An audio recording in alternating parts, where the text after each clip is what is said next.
Robert Hashem, nous continuons Parashat Vaetchanan. On a vu la dernière fois, Vaetchanan, El Adonai Baetaïl est mort, et Moshe prie Hashem que tout ce qu'il veut, c'est traverser l'autre côté du Jourdain, mais à condition que ce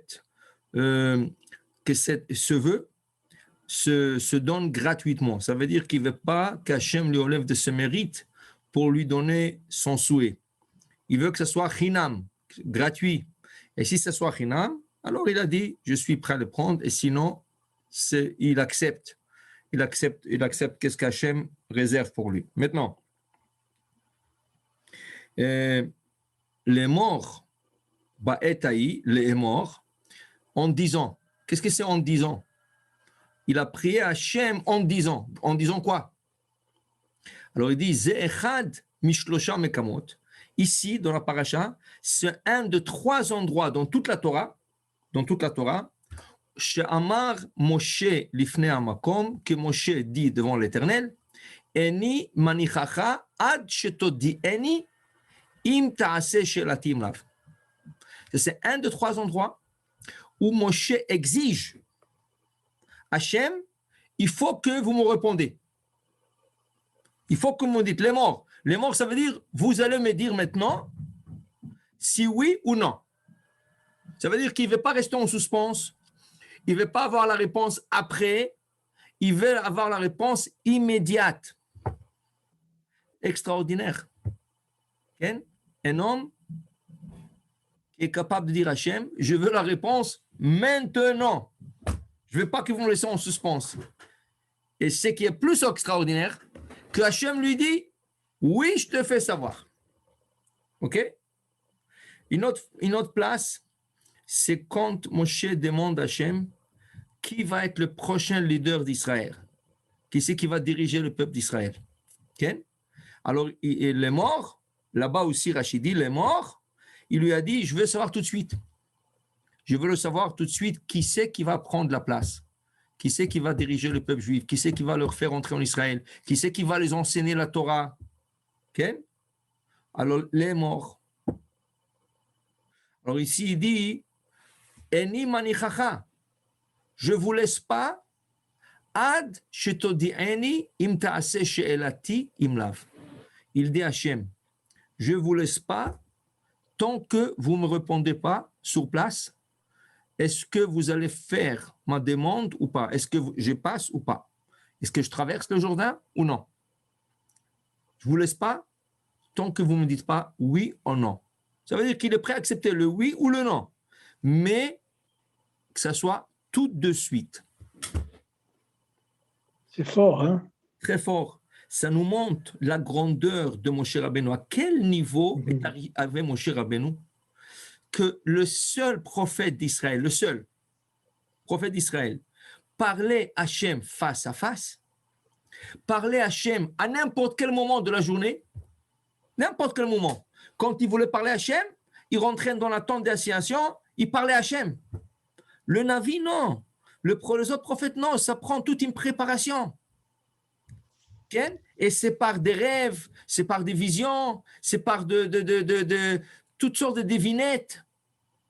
Moshe Rabbeinu, il discute avec Hachem direct. Il lui parle direct. Il n'a pas à attendre. Il veut savoir tout de suite. Oui, Hachem va te dire tout de suite. Hachem te dit tout de suite, qu'est-ce que tu veux savoir? Et en plus de ça, quand il voulait, il parlait à Hachem. Personne n'est arrivé arriver à ce niveau de parler à Hachem face à face. Et c'est là qu'on comprend pourquoi Hachem s'est énervé contre la sœur de Moshe Rabbeinu, Myriam. Quand Myriam, elle vient, elle reproche à son frère, son petit frère, pourquoi tu te séparais de ta femme? Tu sais, on est aussi des prophètes. Et Hachem lui dit, est-ce que vous êtes à son niveau à lui pour lui faire la reproche? Pour faire la reproche à quelqu'un, oui, il faut avoir son niveau. Il faut comprendre son niveau. N'importe qui peut faire la reproche. Même un enfant, il peut faire la reproche. Okay? Il y avait des rabbins qui engageaient des personnes pour leur faire la reproche quotidien. Okay? Il y avait Baal Tanya, il a engagé quelqu'un pour lui faire la reproche. L'autre, il était mal à l'aise. Qu'est-ce qu'il va dire à un tzaddik? Il n'est pas à son niveau pour lui reprocher. Qu'est-ce qu'il va dire à ce tzaddik? Mais il a eu un éclaircissement. Il lui a dit comme ça, écoutez,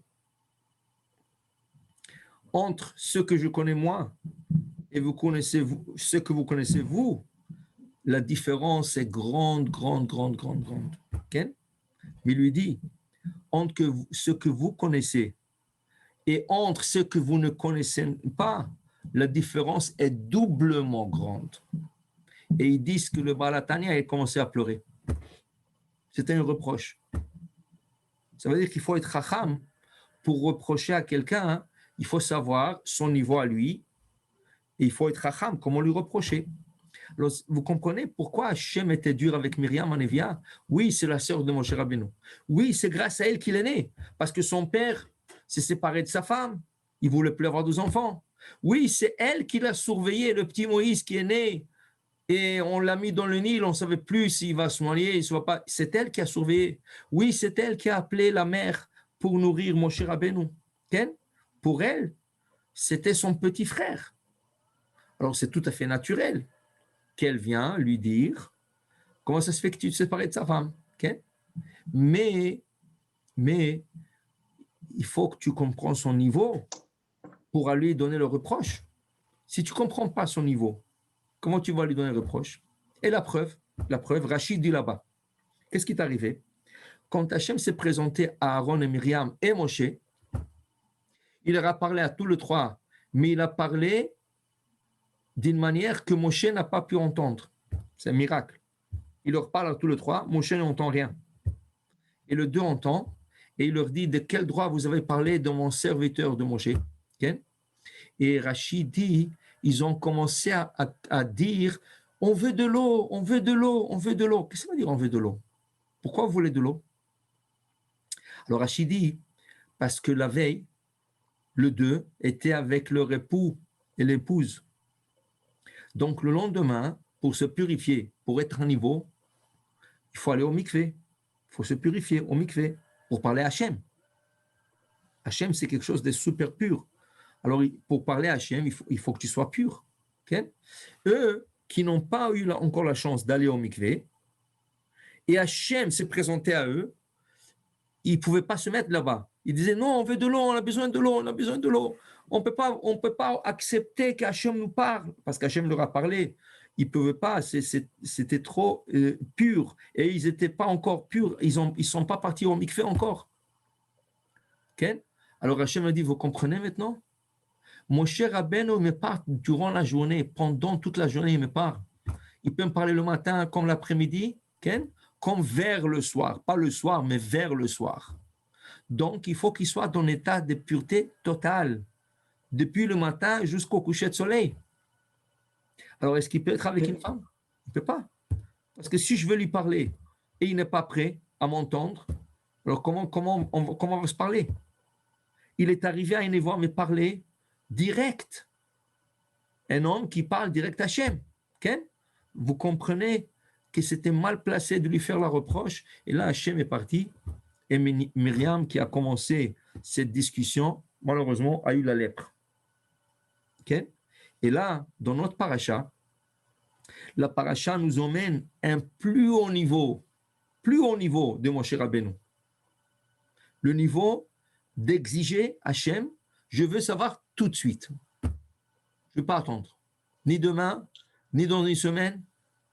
Je veux savoir tout de suite. Oui ou non? Comme il dit ici Rachid Regdé. Im ta'ase et chalati. Est-ce que tu vas faire? Qu'est-ce que je vous demande? Est-ce que vous allez le faire? Im lave ou non? Dites-moi maintenant, j'ai besoin de savoir. Ça, c'est pour nous faire comprendre un peu qu'est-ce que c'est Moshe Rabbeinu. Nous n'avons même pas idée. Nous n'avons même pas idée qu'est-ce que c'est Moshe Rabbeinu. Okay? Regardez une chose. On connaît deux grands tzadikim, deux grands. Okay? Qui c'est qui ne connaît pas? Ça veut dire connaît c'est-à-dire entendu parler, et il a lu sur lui, Rabbi Shimon Bar Yochai. Rabbi Shimon Bar Yochai avait une étincelle de Moshe Rabbeinu. Une étincelle. Alors, qu'est-ce que c'est Moshe Rabbeinu? Le maître de Rabbi Shimon Bar Yochai, qui c'était? Rabbi Akiva. Okay? Étincelle de Moshe Rabbeinu. Une étincelle. Qu'est-ce que c'est Moshe Rabbeinu? Donc, nous ne pouvons même pas s'imaginer la grandeur de Moshe Rabbeinu. Et là, il y a un passage de la Torah qu'on a lu déjà il y a quelques mois. Parashat Kitissa. Moshe il monte pour emmener les tables de la loi. Quand il descend, il ne réalise pas qu'il y a de la lumière qui jaillit de son visage. Il y a une lumière qui jaillit de son visage. Le peuple d'Israël ne pouvait pas se mettre devant cette lumière. Elle était trop intense, trop pure, okay, qu'ils ne pouvaient pas s'approcher de lui. Alors c'est écrit, ils ont tous reculé, ils se sont tous cachés. Jusqu'à que Moshe a compris, au début, il ne comprenait pas. Mais là, il voyait que tout le monde, même son frère Aaron, Yoshua, tout le monde recule, tout le monde s'en va. Il dit, qu'est-ce qui se passe? Et là, il a compris qu'il est en train de mettre comme une lumière très forte, okay, que personne ne pouvait capter, supporter. Pourquoi? Rachid dit, après la faute du veau d'or. Après la faute du veau d'or. Cette lumière était trop pure pour eux. Alors, qu'est-ce qu'il fait, Moshe? Vaïten Moshe alpanav masve. Il prend un masque, il met sur son visage pour cacher ses rayons, pour cacher les rayons de lumière. Alors, est-ce qu'on peut s'imaginer la pureté, la grandeur, la hauteur, le niveau d'un Moshe Rabbeinu? Qu'est-ce que c'est Moshe Rabbeinu? Okay? Pour nous, c'est un tzaddik, oui, mais il faut comprendre, dans le tzaddikim, chez le tzaddikim, il y a des niveaux. Il y a des très, très hauts niveaux. Okay? Il y avait un tzaddik comme ça, c'était Rabbi Yehuda Achassid.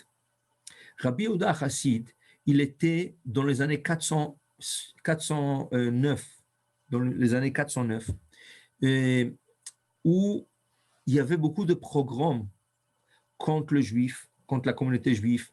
Il y avait le croissade aussi, tout ça. Et Rabbi Yehuda Chassid, quand il était jeune, il était un enfant, on va dire, turbulent. Il courait, il jouait, il ne voulait pas étudier vraiment et tout ça. Et son père était un grand kabbaliste. Il avait un frère qui était très sérieux, en train d'étudier, en train d'escaler dans le niveau de Torah. Mais lui, non. Okay? Mais son père, Rabbi Shmuel, il ne savait plus quoi faire avec lui. Il a dit, qu'est-ce qui va devenir de lui? Qu'est-ce qui va devenir de cet enfant? Un jour, le père, qui était un grand kabbaliste, il a fait asseoir les deux frères, les deux enfants à lui, à table, il leur a fait asseoir. Et du coup, il disait quelque chose, il y avait une grande lumière qui a jailli de lui. Le grand frère, il se mit par terre, il ne pouvait pas regarder. C'était trop. Il a dit, je ne peux pas, je ne peux pas me mettre devant cette lumière, elle est trop forte, elle est trop dure, elle est intense pour moi. Intense. Et l'autre, Rabbi Yehuda Hassid, ça ne lui dérange pas. Il était là, il regardait, ça ne lui dérange pas. Et c'est là que son père a compris, Rabbi Yehuda Hassid et Rabbi Shmuel Hassid. Il a compris que de ce fils-là, il va devenir un grand tzaddik. Effectivement, il est devenu Rabbi Yehuda Chassid. Et Rabbi Yehuda Chassid, il était un grand kabbaliste qui a sauvé beaucoup de milliers de juifs de toutes sortes de programmes et des mal, tout ça par ses prières kabbales. Et c'est pour ça, quand il est décédé, il a laissé un testament. Et on appelle ça Tzavaat Rabbi Yehuda Chassid, le testament de Rabbi Yehuda Chassid. Je vous donne quelques exemples. Ok? On va parler de quelques exemples. Une des choses qu'il disait, il disait que on ne peut pas se couper les ongles et les cheveux Rosh Chodesh. Il a dit, jour de Rosh Chodesh, tu ne coupes pas ni les ongles, ni les cheveux, ni la barbe, tu ne traces pas la barbe. Tu veux le faire? Fais-le le jour avant Rosh Chodesh, fais-le après Rosh Chodesh, mais pas pendant la journée de Rosh Chodesh. Si c'est 2 jours, c'est 2 jours, si c'est un jour, c'est un jour. Okay? Pourquoi? Kabbalistiquement. Ok? 2. Il disait qu'un homme ne devrait pas épouser une femme que le prénom de cette femme est le même que sa mère. Ou une femme ne devrait pas épouser un homme que le prénom de cet homme est le même que son père. Ok? Il disait que kabbalistiquement, c'est dangereux. Alors, qu'est-ce qu'il faut faire? Il y aura là un couple qui se rencontre. Et ils tombent amoureux et ils s'arrangent parfait. Okay? Et voilà que le prénom de la fille, c'est exactement le prénom de la belle-mère. Qu'est-ce qu'il faut faire? Alors, dans ce cas, pour respecter la tzava'a de Rabbi Yehuda Chassid, le testament de Rabbi Yehuda Chassid, il faut que cette fille ajoute un prénom. Donc, on va dire, la fille s'appelle Léa. La future belle-mère s'appelle Léa. Alors que cette fille s'ajoute un autre prénom, n'importe quel. Rivka, Sarah, n'importe quel.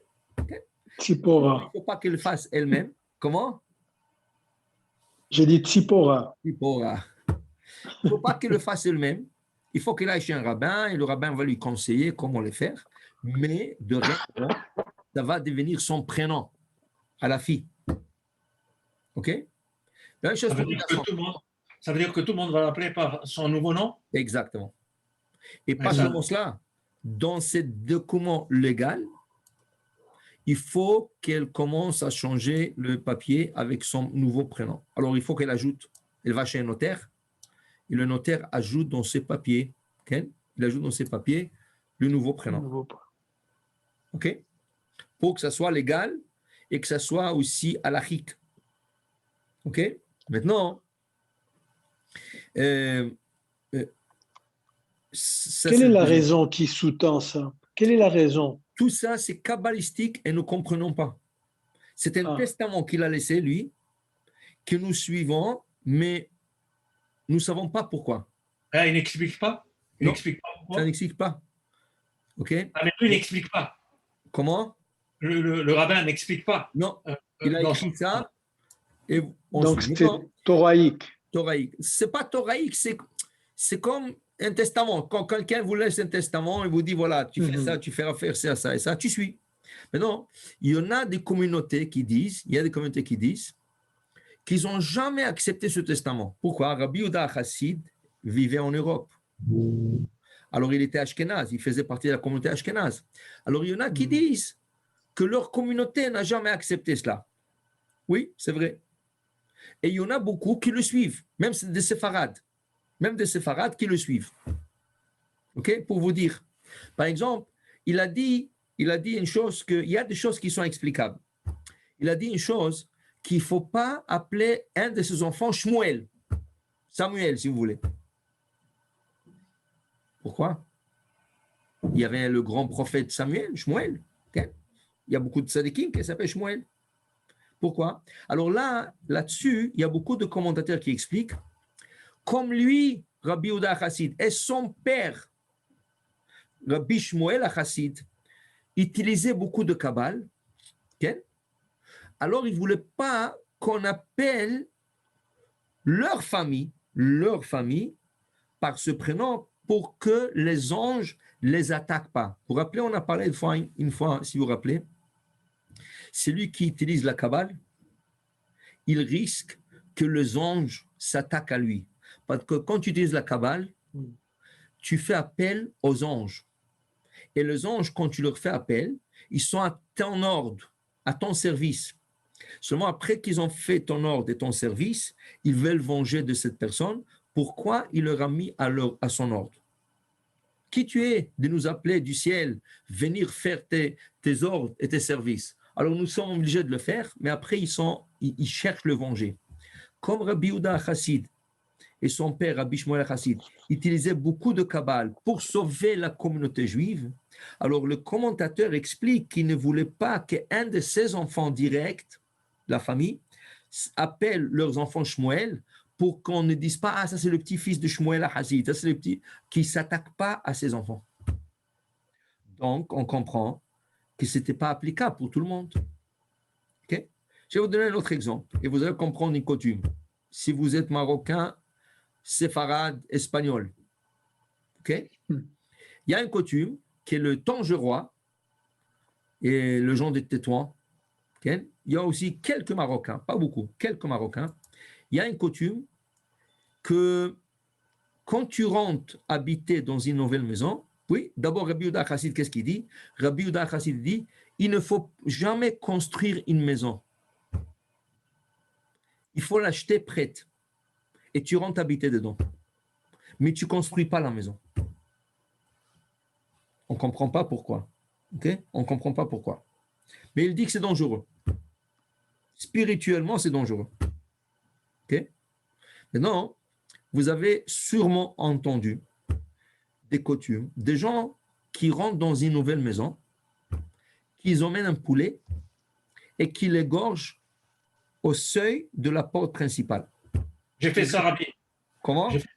J'ai fait ça avec Rabbi Benoliel. Mais toi, tu es italien. Comment tu as fait ça? Je ne sais pas, Rabbi. Mais ce n'est pas possible. Il n'est pas italien, il est égyptien. Égyptien, À ce moment-là, j'étais égyptien. OK. Mais je l'ai fait, Rabbi. OK, voilà. Alors, je vous explique. On explique pourquoi on fait ça. Alors, eux, ils disent, ça veut dire, ils expliquent, la coutume explique que comme Rabbi Yehuda Chassid a averti de ne pas rentrer dans une nouvelle maison construite de rien, ça veut dire elle est construite, pas achetée, elle est construite, okay?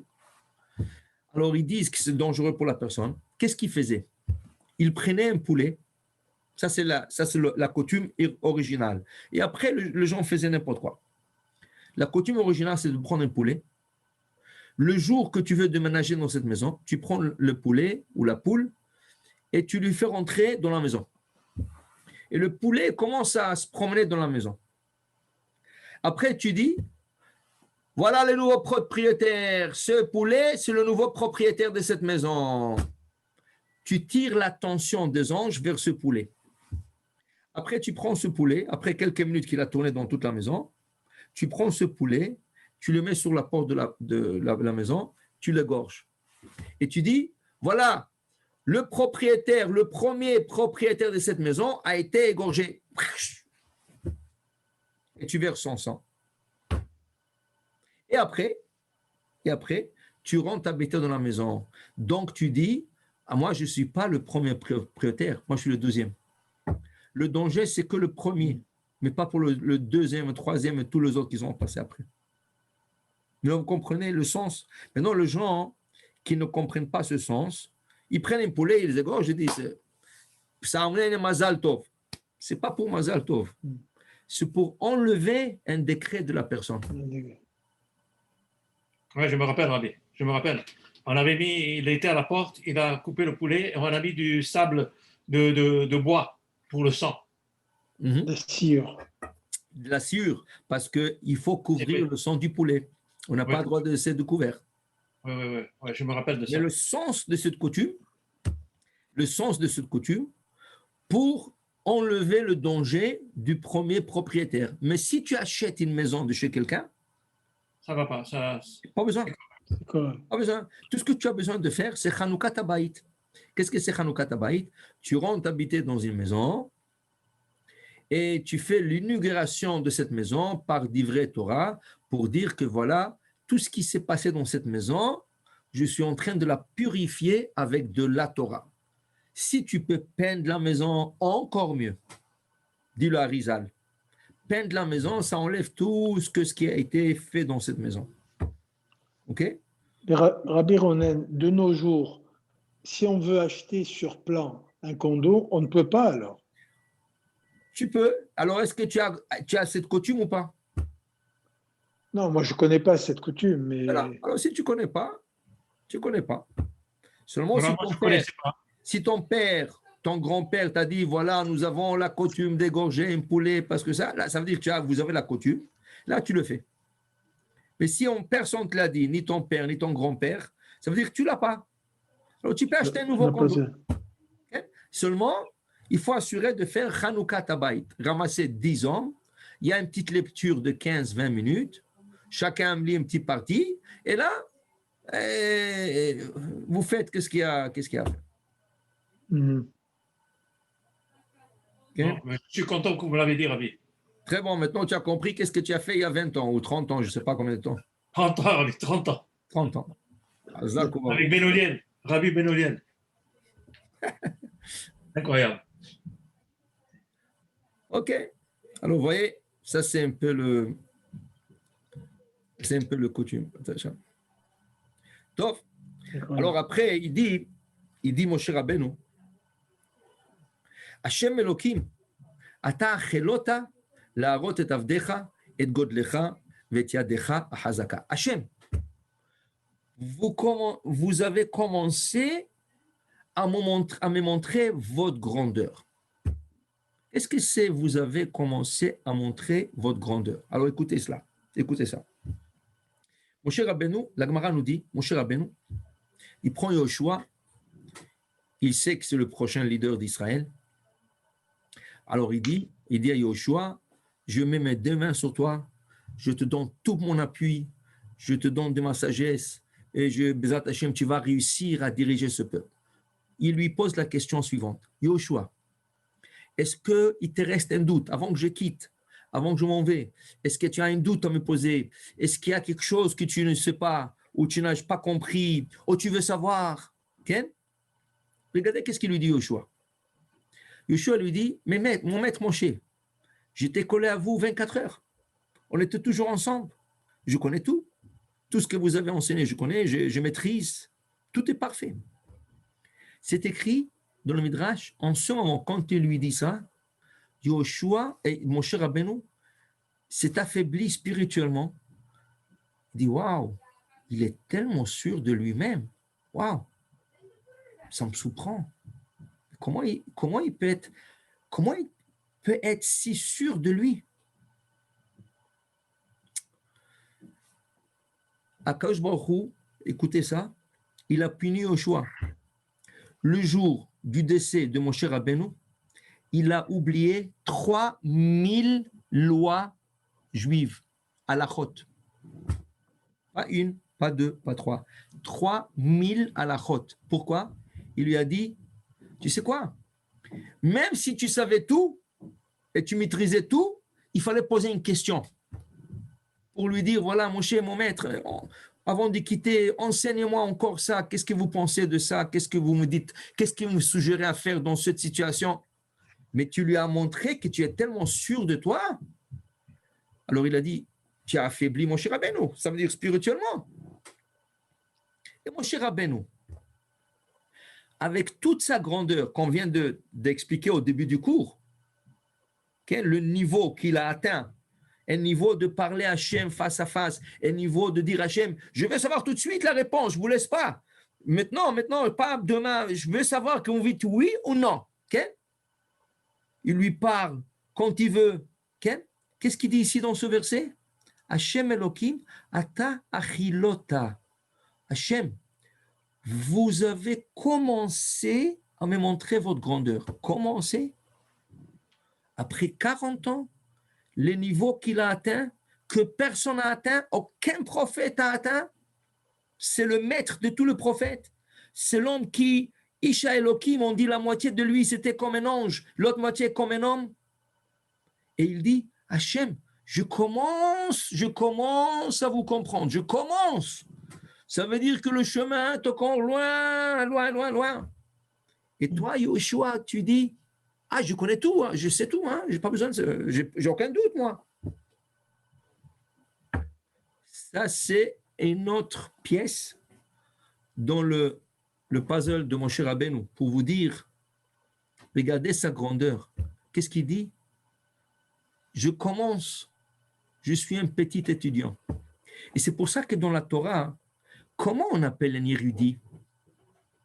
Comment on appelle dans la Torah un érudit? Comment il a résolu le problème? Comment il a Talmid, résolu- Pardon. Talmid Chacham. Qu'est-ce que c'est Talmid Chacham? Okay? Un élève. Un élève, comment on appelle ça? Un élève sage. Talmid Chacham. Un élève sage. Qu'est-ce que c'est un élève sage? Pourquoi on ne dit pas un sage? Un sage. Justement, si tu penses que tu es sage, c'est un problème. Si tu te prends pour un élève sage, tu as de l'espoir. Parce que quand tu dis que tu es élève, tu veux toujours apprendre.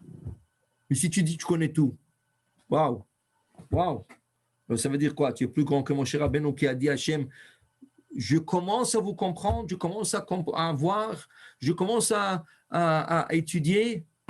Quoi, toi, tu es plus grand que ça? Voilà, Yoshua, prends exemple.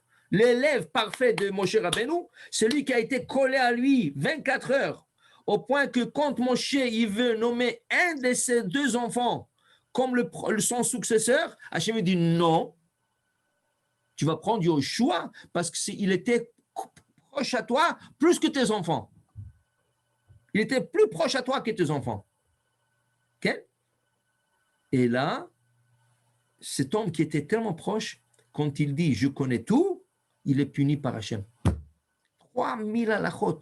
Jusqu'à qu'il est venu un rabbin qui s'appelait Atniel ben Kenaz. Atniel ben Kenaz.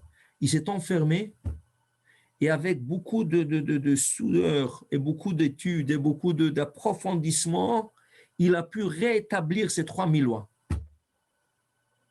Il les a remis en place, ça veut dire il les a réinstaurés, écrits, compris, transmis. Okay? Mais ça a pris beaucoup d'efforts. Pourquoi? Ça veut dire que Yoshua n'a jamais su les reprendre, ces 3000. C'est ça. Il les a perdus. Exact, il les a perdus, mais ils ont été réinstaurés dans sa génération,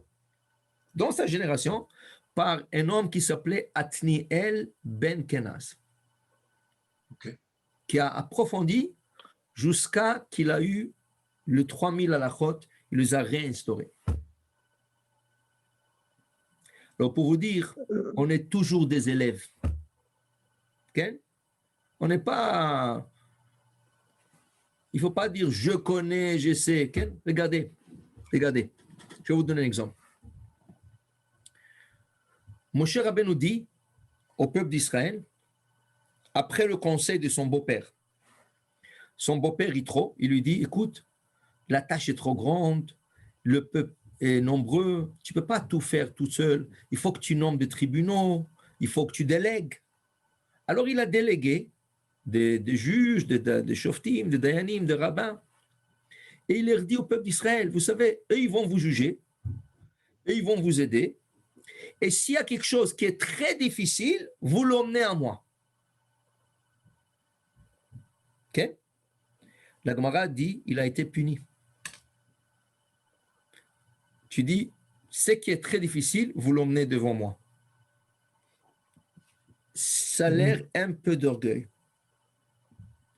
à Moshe Rabbeinu, qui est considéré l'homme le plus effacé au monde. Okay? Qu'est-ce qui est arrivé à lui, à Moshe? Vous savez, il y a 5 filles qui viennent devant lui. On a lu ça, okay? Il y a 2 semaines. Et les 5 filles disent que leur père est décédé, il n'a pas laissé des garçons, et elles veulent une part, un héritage en Israël. Moshe Rabbeinu dit, je ne sais pas. Il faut que je demande à Hachem. Rashi commente, pourquoi il ne savait pas, lui qui connaissait tout, pourquoi il ne savait pas? C'est à cause qu'il a dit, et la chose difficile, vous l'emmènerez devant moi. Et c'est la première fois Mhm. qu'une telle question se présentait, qu'il n'y a pas de garçon dans la famille, il n'y a que de filles. Et qu'est-ce qu'on fait? Le fait qu'il a dit, vous emmenerez devant moi les choses difficiles, ça avait l'air d'un petit orgueil, il ne savait pas la halakha. Exemple numéro 2. Qui était, selon nos sages, qui était, je dirais pas au même niveau, mais vraiment spirituellement très élevé comme Moshe Rabbeinu. On ne peut pas atteindre le niveau de Moshe, mais spirituellement très élevé, le prophète Samuel, Shmuel Hanavi. Ok? Shmuel Hanavi, Ken, il dit, Ken, le roi Saoul, il perd des ânes, il n'est pas encore roi. Il n'est pas encore roi. Il va être le futur roi d'Israël. Alors, Shaoul, avant qu'il devienne roi, il perd des ânes, il cherche, et il pose la question, est-ce qu'il y a un prophète ici, dans la ville? Il est parti quelque part, il a cherché, il n'a pas trouvé. Il dit, est-ce que dans cette ville, il y a un prophète? Il a dit, oui, il y a le prophète Samuel, Shmuel, un avis. Il est parti le voir, et il dit, est-ce que vous êtes le prophète? Il lui dit comme ça, Anochi Aroé, je suis le clairvoyant. Anochi Aroé, je vois clair les choses. Je me dis, comment tu dis ça? Ça veut dire tu vois tout clair, tu n'as pas de doute, tu es sûr de toi. Au niveau du prophète Samuel, c'était une faute. De dire je suis un clairvoyant, je vois. Vous savez qu'est-ce qui est arrivé? Quand c'était le moment où Saoul devient roi d'Israël, et il commence, après un certain temps, poursuivre David, le jeune David à l'époque, okay? David, dans cette époque, a été oint par le prophète Samuel. Hachem envoie Samuel, le prophète Samuel, il lui dit, va me oindre David, parce que c'est le successeur de Shaoul. Ça va être le prochain roi d'Israël. Donc, il ne lui a pas dit David. Hachem ne lui a pas dit David. Il a dit, tu vas dans la maison de Ben Ishai. Ishai, c'est le père de David. Et le père de David, il a 8 enfants. Alors, il lui dit, va à la maison d'Ishai et prends un de ses enfants et tu vas le oindre. Donc, alors lui, il prend comment on appelle ça, un chauffard, une corne, il l'a rempli avec de l'huile et il va à la maison de Ishai, très connu à cette génération, pour oindre un de ses enfants, il ne sait pas qui. Et voilà qu'il voit l'aîné qui s'appelle Eliav. Eliav était grand de taille, un homme fort, beau, Ken Chacham. Alors le prophète Samuel il dit, waouh, ça c'est le prochain roi d'Israël. Regarde sa taille, regarde sa chokhma, regarde sa beauté. Ça c'est un roi d'Israël. Et Hachem s'est apparu à Shmuel et dit, est-ce que tu n'as pas dit que tu es le clairvoyant? Tu as dit que tu vois clair les choses? C'est pas du tout le prochain roi d'Israël. C'est pas le roi. Alors il dit le deuxième, non. Le troisième, non. Le quatrième, non. Cinquième, non. Sixième, non. Septième, non. Alors il dit à Ishaï, il y a des autres enfants? Il dit non, on n'a plus d'enfants. Vous êtes sûr? Il dit non. Il y a un, mais c'est sûr, c'est pas le roi d'Israël. Qu'est-ce que les bergers, ils sont en train de jouer avec le brebis là-bas dans la montagne. C'est pas lui, c'est sûr. Il dit ok, je sais pas, appelez-le. Ils ont appelé David. Qu'est-ce qui est arrivé? L'huile dans la corne, dans le chauffard, il commençait à monter de lui-même. Tout de suite, il a pris la corne, il lui a mis sur la tête, il lui a versé l'huile, il l'a oint, devenu prochain roi d'Israël. David Ameller. Okay. Maintenant, regardez, qu'est-ce qu'il a dit? Je suis le clairvoyant, je vois. Anochi Aroé, je vois clair. Quand tu dis ça, Hachem te met en épreuve. Ne dis jamais que tu es chacham. Ne dis jamais que tu connais tout. Dis, je pense à comprendre. Je pense à savoir. Je pense. Okay? peut-être, pas sûr. Ok? Garde-le pour toi, mais ne déclare pas d'or. Parce que quand tu déclares telle déclaration, Hachem te met à l'épreuve. Alors voilà deux grands tzadikim, deux grands virgueurs. Mon cher Rabbeinu qui dit, la chose la plus difficile, vous l'emmenez à moi. Moi, je vais vous la dire. Ah oui? Ah voilà. Les 5 fils sont venus, ils ne savaient pas. Shmuel dit, moi, je suis le clairvoyant. Je vais te dire où sont tes ânes. Okay? Ah, tu es clairvoyant? Voilà, je t'envoyer pour nommer le prochain roi d'Israël. Et il pensait que c'est un des 7 enfants. Et ce n'était pas. Et il pensait que c'est le premier. Il était sûr que c'est le premier. Il était sûr. Et ce n'était pas. Donc, pour vous dire, même des grands tzadikim, ils ne peuvent pas se déclarer chacham. Tu peux te déclarer talmid chacham, un élève sage. Parce que si tu es élève, tu veux toujours savoir. C'est comme ça qu'il dit le Rav Ben Ishraï. Tu dois te considérer toujours comme un élève. Okay? Et quand quelqu'un te dit quelque chose, même si tu l'as entendu, même si tu le sais, tu fais semblant que c'est la première fois que tu l'entends. Tu sais pourquoi? Parce qu'il se peut que pendant que l'autre personne te le dit, tu vas découvrir 1 ou 2 détails, ou 3 ou 4, même un, ça suffit, que tu ne connaissais pas. Alors tu as appris quelque chose. Tu as appris quelque chose. Comme par exemple, Rabbi? Comme quoi? Comme quoi? Je sais Comme quoi? pas. Tu vas apprendre quoi? Quelque N'importe chose. quoi. N'importe quoi. Tu connais un Dvar Torah. Quelqu'un vient te dire un Dvar Torah. Tu dis, ah, moi je connais, j'ai entendu ça. Okay? Et quand il te raconte le Dvar Torah, tu réalises, c'est pas exactement qu'est-ce que tu as compris. Et quand tu vas vérifier et tu te dis, oh, il a raison. C'est pas comme ça que j'ai appris. C'est pas comme ça que j'ai compris. Ça veut dire que tu avais tort. Mais si tu l'avais pas entendu, ou si tu l'aurais dit, ah, je l'ai entendu déjà. Il y a des gens, regardez, des fois, première réaction, ah oui, je le sais. Ah oui, je l'ai entendu. Non, ne dis pas ça. Ouais. Fais semblant que tu l'as jamais entendu. Fais semblant que tu connais pas. Et après, tu dis, waouh, c'est très beau. C'est oui, Chazak, oui, c'est très bon. Chazak ou Baruch. Et même si à la fin, tout ce qu'il t'a dit, lui, c'était exact. Et comme tu savais, toi, fais semblant que tu ne savais pas. Fais semblant que tu ne savais pas. Pourquoi? Tu apprends. Tu apprends. D'abord, tu lui fais sentir bien à lui. Lui, il pense qu'il vient de t'enseigner quelque chose. Alors, c'est bon. De donner un bon feeling, un bon sentiment à son prochain, c'est une mitzvah. C'est une mitzvah. Que quelqu'un se sent bien. Oh, waouh, je lui ai appris quelque chose. Okay? Des fois. Combien de fois des gens ils viennent te dire, vous savez, j'ai étudié ça et ça et ça et ça et ça. Tant qu'il n'a pas dit quelque chose de faux, tu dis, ah, waouh, oh, ah, Chazak, oui, c'est très beau, waouh, tu as lu ça. Oui, ah, waouh, wow. Et toi, tu connais tout ça déjà. Tu connais. Et tu veux lui faire sentir bien. Alors dis. Okay? S'il commence à dire des bêtises, des fois, quelqu'un te dit, ouais, ça, tu sais, qu'est-ce qu'il a fait là? Tu lui dis, excuse-moi, tu es sûr ça? Ouais. Est-ce que tu veux qu'on vérifie la source? Ou peut-être c'est pas comme ça exactement que tu as lu? Okay? Fais-lui comprendre. Mais ne dis pas, tu connais rien, toi. Okay? C'est pas bon. C'est pas bon, c'est de l'orgueil. Il faut donner un bon sentiment à quelqu'un d'autre. Et l'orgueil est un péché. Exact. Kvodo. Rabbi Ronen, excuse-moi. Oui. J'ai une question qui me brûle les lèvres.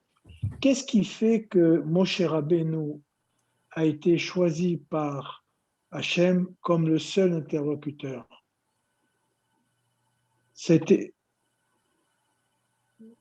Vous avez entendu ma question? Oui, j'entends. Pourquoi lui, il a été choisi? Comme le seul interlocuteur. Est-ce que... Parce que dans une génération, tu peux avoir une seule, pas deux. Non, ça je suis d'accord, il peut y avoir juste une personne unique. Mais qu'est-ce qu'il avait de particulier? Est-ce que c'est Hachem qui l'a choisi? Exact. Ou c'est... D'abord, la personne, ce n'est pas la personne qui est choisie, c'est la neshama qui est choisie.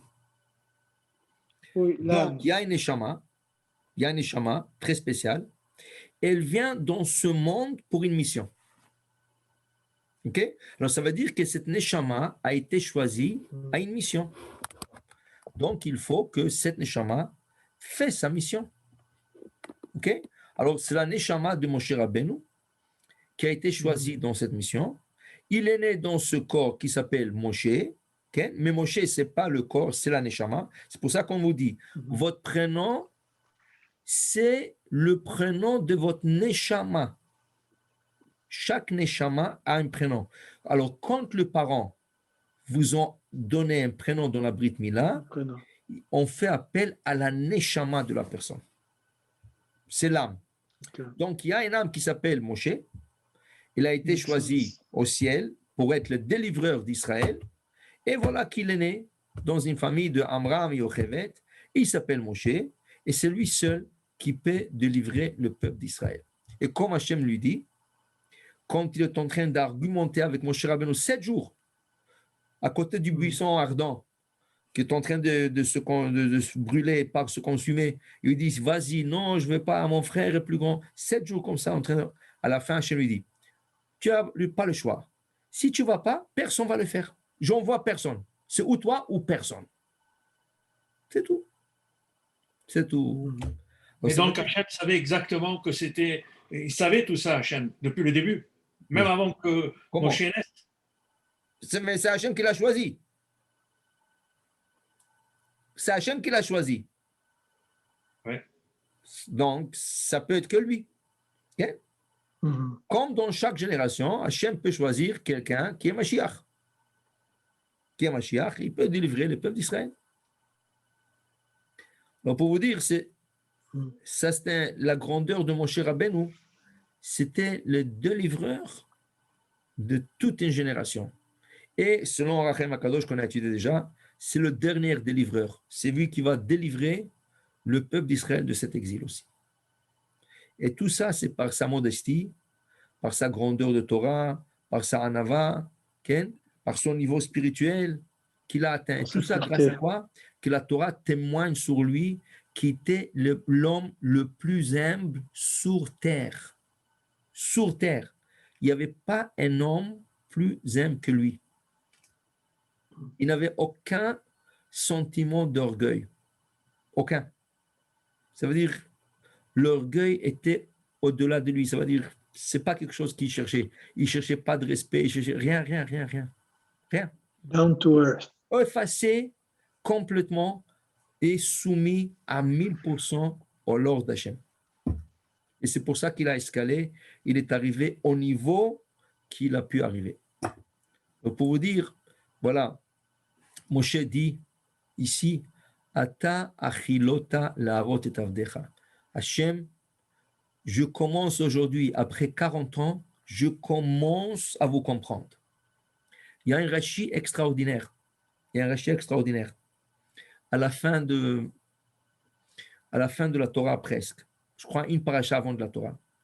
Que la 40e année, Moshe dit au peuple d'Israël, vous commencez aujourd'hui à comprendre qu'est-ce que la Torah veut de vous. Et Rashi là-bas dit quelque chose de très intéressant. Rashi dit, ça prend 40 ans pour comprendre qu'est-ce que son rabbin lui a appris. Des fois, le rabbin t'apprend des choses.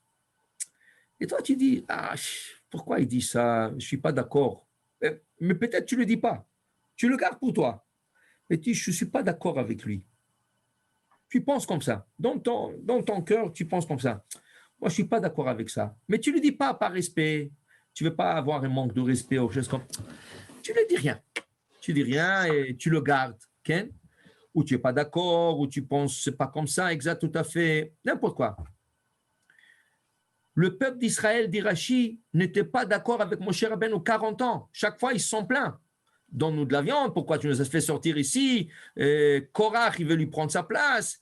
Plein de choses qui sont arrivées dans le désert. Okay? À la fin de 40 ans, quand Moshe doit quitter le peuple, là, il commence à réaliser, waouh, c'est rien que maintenant qu'on comprend le niveau de Moshe Rabbeinu. Et Rashi commente là-bas, ça leur a pris 40 ans. Imaginez-vous, c'est la génération la plus sage au monde qui n'a jamais existé, dit la Torah, la Gemara.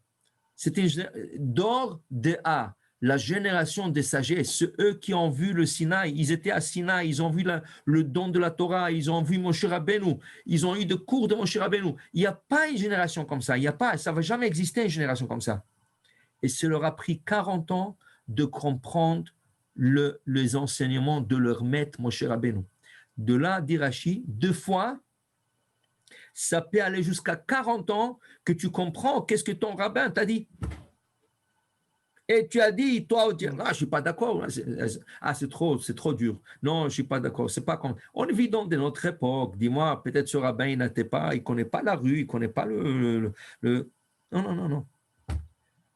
Tu vas comprendre 10 ans, 20 ans, 30 ans, jusqu'à 40 ans en bout de la ligne, tu vas dire un jour, waouh, il avait raison. C'est moi qui avais tort. Waouh, je ne comprenais pas qu'est-ce qu'il est en train de dire, mais je le vois, je le réalise, je le comprends. Okay? Ça peut aller jusqu'à 40 ans pour comprendre. Et Moshe, après 40 ans, qu'est-ce qu'il dit à Hachem? Hachem, je commence à comprendre. Comment on commence à comprendre? Il était sur le Sinaï, il a reçu le table de la loi dans ses mains. Hachem lui a donné le table de la loi. Hachem lui parlait. Okay? Et qu'est-ce qu'il dit? Non, je commence. Oui, Hachem, je commence à comprendre, je commence. Laissez-moi encore, il a 120 ans maintenant. Il dit, à 120 ans, je commence à comprendre. Normalement, un homme à 100 ans, il est déjà out. Il ne sait même pas où est-ce qu'il est. Mais Moshe, jusqu'à la dernière seconde, la Torah dit, il était lucide. Son vue était 20 sur 20. Il était parfaitement, il avait toute sa force. Et il dit, je commence à comprendre. Alors la leçon d'aujourd'hui, il ne faut jamais dire, ah oui, je sais, oui, je connais. Ah, je ne suis pas d'accord avec lui. Non, tu es un élève.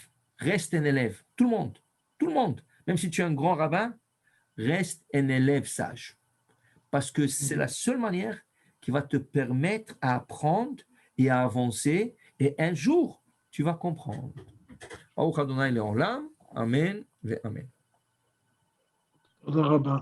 תודה רבה, Magnifique. David. Magnifique. Magnifique. Exactement. Hachem